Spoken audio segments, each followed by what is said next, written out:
અંકલેશ્વર નેત્રંગ રોડનો ખાતમુહૂર્તનો પ્રસંગ યોજાયો। ખાતમુહૂર્ત પ્રસંગે મનસુખ વસાવાનું નિવેદન સામે આવ્યું। સાંસદ મનસુખ વસાવાએ જાહેર મંચ પર આક્ષેપ લગાવ્યા। જાહેર મંચ પરથી તેમણે જણાવ્યું, રોડ તૂટવાનું કારણ છે કાચા મેટલ અને કાચા પથ્થરના કારણે રોડ તૂટવાની બાબત બને છે। લાગવગ વગર સારું મટીરીયલ વાપરવાની તેમણે સલાહ આપી। અંકલેશ્વર નેત્રંગ રોડના ખાતમુહૂર્ત પ્રસંગે તેમનું નિવેદન સામે આવતા વધુ એકવાર મનસુખ વસાવાનું આ નિવેદન ઘણું બધું કહી જાય છે।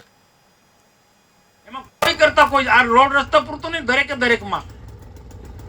दरेकમાં પારદર્શક વહીવટ તો હોવો જોઈએ।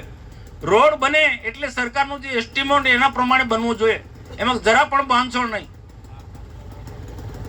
અને અહીંયા મારુતિસે કીધું તે પ્રકારે કોન્ટ્રાક્ટરને મારી પણ નમ્ર વિનંતી છે, ભાઈ તમે રસ્તો સારો બનાવશો તો રસ્તા પરથી પસાર થનારા લોકો તમારી વાહવાહ કરશે, આશીર્વાદ મળશે।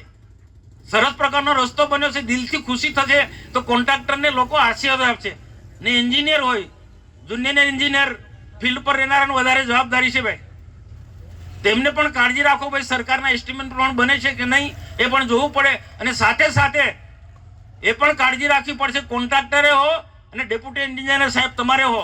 અહીંયા શું સિસ્ટમ છે આપણા ભરૂચ જિલ્લામાં, પેલો કોરી ઉદ્યોગ વાળો કે છે મારા જેવાને દબાણ કરશે, મનસુખભાઈ એમને કોને કોન્ટ્રાક્ટર ને કે એન્જિનિયર ની મારી કપચી લે કે મારા મેટર